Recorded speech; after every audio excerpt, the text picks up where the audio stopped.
नमस्कार दोस्तों, पौराणिक कथाएं चैनल पर आप सभी का स्वागत है। आज हम आपको रक्षाबंधन के बारे में एक रोचक कहानी बताएंगे।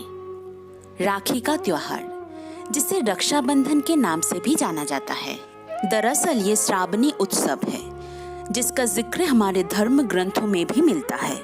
इस दिन कलाई में रक्षा सूत्र बांधने की परंपरा वैदिक काल से चली आ रही है, लेकिन इसकी शुरुआत कैसे हुई और कैसे ये श्रावणी उत्सव भाई बहन का त्योहार बन गया, इसकी एक रोचक कथाएं है। भविष्य पुराण में उल्लेख मिलता है कि सत्य युग में वृत्रासुर नाम का एक असुर हुआ करता था।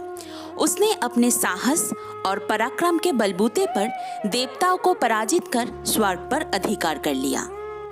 वृत्रासुर को ये वरदान प्राप्त था कि वह किसी भी अस्त्र शस्त्र से पराजित नहीं होगा। इसके चलते देवराज इंद्र उससे बार बार हार जाते थे। तभी महर्षि दधीचि ने अपने शरीर का परित्याग किया और उनकी हड्डियों से इंद्र का अस्त्र वज्र बनाया गया। इसके बाद इंद्र अपने गुरु बृहस्पति के पास पहुंचे और बताया कि वह वृत्रासुर से युद्ध करने जा रहे हैं। यदि विजयी हुए तो ठीक, अन्यथा वीर गति को प्राप्त होकर ही लौटेंगे। इन सारी बातों को सुन रही थी देवराज इंद्र की पत्नी देवी सची। उन्होंने तपोबल से अभिमंत्रित करके एक रक्षा सूत्र बनाया और उसे देवराज इंद्र की कलाई पर बांध दिया। जिस दिन देवी सची ने इंद्र की कलाई पर रक्षा सूत्र बांधा था, वह श्रावण माह की पूर्णिमा का दिन था। इसके बाद देवराज इंद्र वृत्रासुर से युद्ध करके विजयी हुए। फिर उन्होंने ये वरदान दिया कि इस दिन जो भी व्यक्ति रक्षा सूत्र बांधेगा वह दीर्घायु और विजयी होगा। इसके बाद से रक्षा सूत्र बांधने की परंपरा शुरू हुआ। महाभारत काल में द्रौपदी और श्री कृष्ण को लेकर भी एक कथा मिलती है। इंद्रप्रस्थ की सभा में शिशुपाल का वध करने के लिए भगवान श्री कृष्ण ने सुदर्शन चक्र चलाए थे। चक्र में भगवान की उंगली थोड़ी कट गई और खून बहने लगा। द्रौपदी ने तुरंत अपनी साड़ी का पल्लू फाड़कर भगवान की उंगली पर लपेट दिया। कहते हैं जिस दिन ये घटना हुई थी उस दिन श्रावण पूर्णिमा थी। भगवान श्री कृष्ण ने द्रौपदी को वचन दिया कि वह समय आने पर साड़ी के एक एक भाग का मोल चुकाएंगे। द्रौपदी की चीरहरण के समय भगवान ने इसी वचन को निभाया था। महाभारत में रक्षाबंधन को लेकर युधिष्ठिर और श्री कृष्ण का भी प्रसंग मिलता है। कहते हैं कि जब धर्मराज युधिष्ठिर कौरवों के साथ युद्ध के लिए जा रहे थे तो उन्होंने श्री कृष्ण से युद्ध में विजय होने के लिए प्रश्न किया कि आखिर वह इस युद्ध में विजय कैसे प्राप्त करे।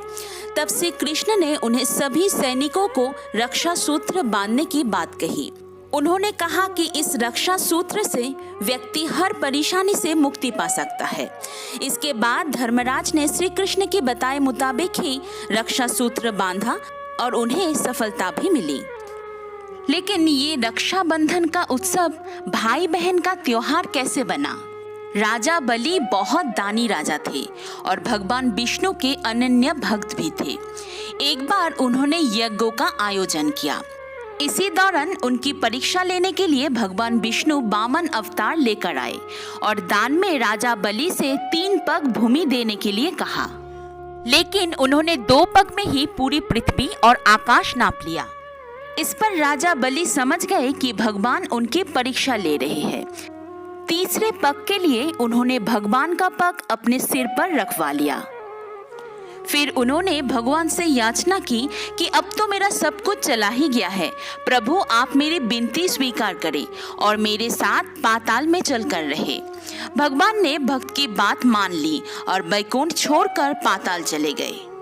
उधर माता लक्ष्मी परेशान हो गई और उन्होंने लीला रची और एक गरीब महिला बन गई।